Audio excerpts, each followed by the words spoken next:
بسم الله الرحمن الرحيم الحمد لله والصلاة والسلام على رسول الله وعلى آله وصحبه وآله. Today we're going to talk about a very important topic which I'm sure most of you are aware of, and that is the whole topic of charity, Sadaqah.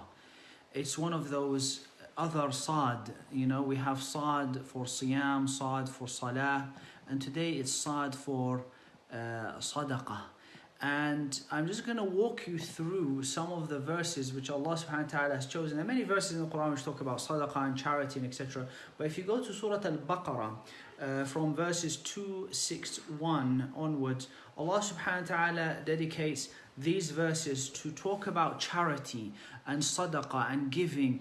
And not only does He give you the necessary input into how to understand sadaqah and to learn about it, but He also gives you the necessary traps to avoid, and the holes and the pitfalls. So Allah subhanahu wa ta'ala starts off by telling us the great example of charity, which is the example that many people are aware of. It's related to God and it's related to growing, because with growing we can see it. It's a material thing that we can notice. We plant the seed, it grows, it blossoms, it gives more than what we actually put in. So Allah subhanahu wa ta'ala says when you give 1 unit of charity, then it's like planting that one seed will generate 7 ears, and each ear will have another 100 seeds, and so the multitude is great. Obviously, and this is an important point here, because when you plant a seed, we know for a fact that the equation isn't as simple as that.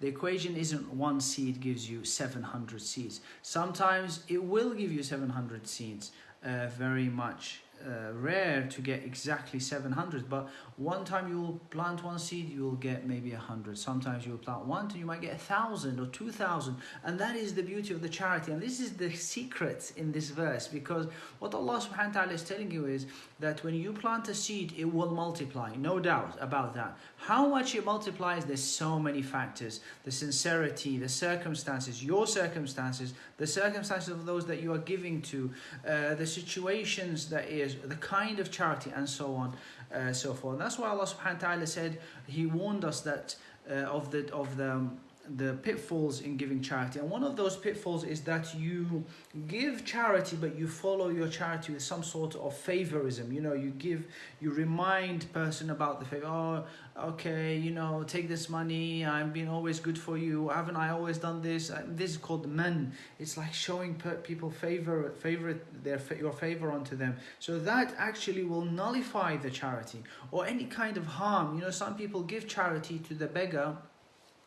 It's as if they are, as if they are dirty. They don't deserve, they don't even deserve. Okay, I'll just take this money, and or they treat them badly or whatever. So all of this it goes against the whole nature of the planting of the seed and the giving the charity. Charity has to be given with a good heart, with a good intention, with a good outlook, etc. So Allah subhanahu wa ta'ala said, beware of losing out the reward of the charity by following it up with some sort of harm or favoritism. And then Allah subhanahu wa ta'ala mentions that a number of times in this same surah. Be careful of nullifying your charity with favoritism and other harming, like the one who gives people out of boasting. He gives and he shows off his charity. And Allah subhanahu wa ta'ala gives us another example. You heard the example of the seed being planted. Allah gives you another example, which is like a rock which is called a safwan. It's a very big rock, but it's also quite a smooth rock. Now on this rock there is earth.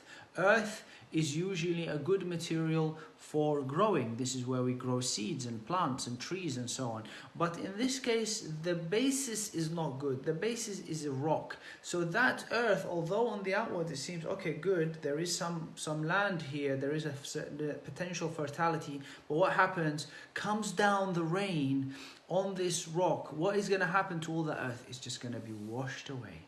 And then what is left? Nothing.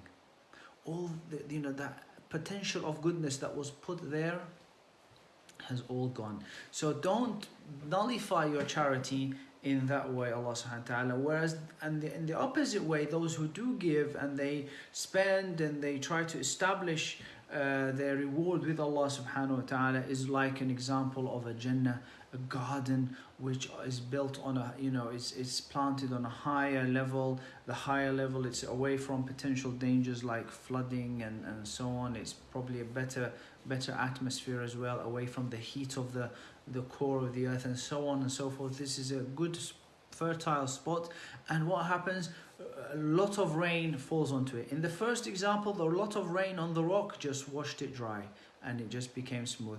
A lot of rain falling on this, which is the wabil, Allah mentions in the Quran, falls on this Jannah, it multiplies its growth, because obviously with the rain, with the good atmosphere, with the, more grows and etc. So this is a nature of the righteous person who is always engaging in righteous deeds, but then he increases his effort, increases his output, it increases more and more. And if he doesn't increase his very core nature, وَإِن لَمْ يُصِبْهَا فَإِن لَمْ يُصِبْهَا وَابِلٌ فَطَالٌ, even if it's not affected by this deep pour of rain, then there is still scatterings of rain, which is obviously beneficial and also is helpful for that garden.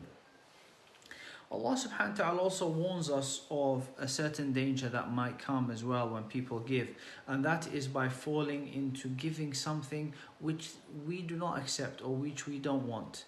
And Allah says, وَلَا تَيَمَّمُوا الْخَبِيثَ مِنْهُ تُنْفِقُونَ وَلَسْتُمْ بِآخِذِيهِ. Don't go towards something which is bad quality, poor quality, you want to spend it, and if you were the one who was taking that charity, you wouldn't have taken it, you wouldn't have accepted it. Why? Because it's bad quality. And this is the example of people who, when they give the charity, they give of the worst kind of things that they have. Some people give their, and this has happened, subhanAllah, especially when people donate clothes and things. They give the clothes that have torn up and clothes that are, have, no, not even suitable for animals, and even the animal probably would not even benefit, but they, it's such a poor state, but they give that as charity.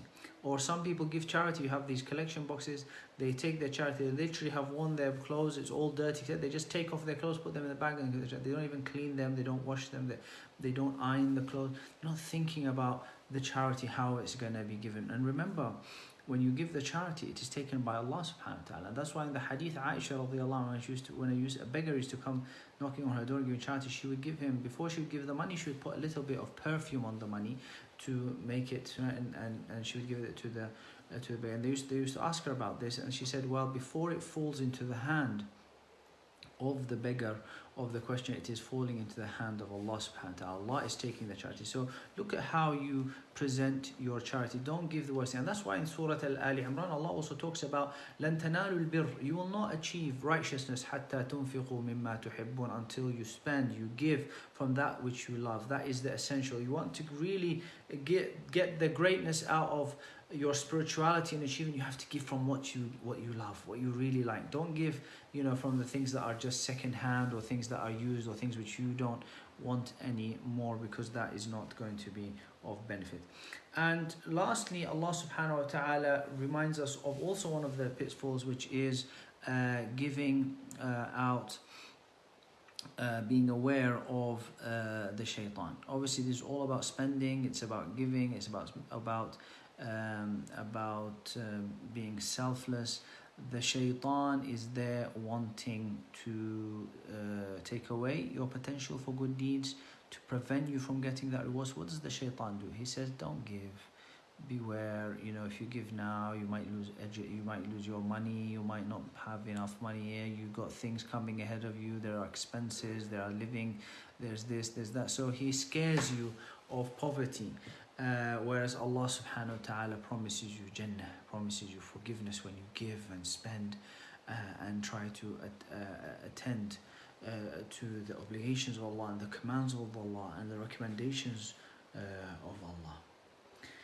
And amongst all of this, Allah subhanahu wa ta'ala gives us an example which in its outward might seem related to giving and spending, but it is related to something else. And that is the example of somebody who does have a garden. He's got a garden made out of dates, it's got grapes, it's got rivers flowing there. It's a very beautiful garden. It's, but then what happens is that he becomes old, this man. And his children are very young, they are weak, they're not, and he doesn't have anyone to help him. And then all of a sudden his garden is attacked by a cyclone, and not any type of cyclone, but a cyclone which has a fire inside it.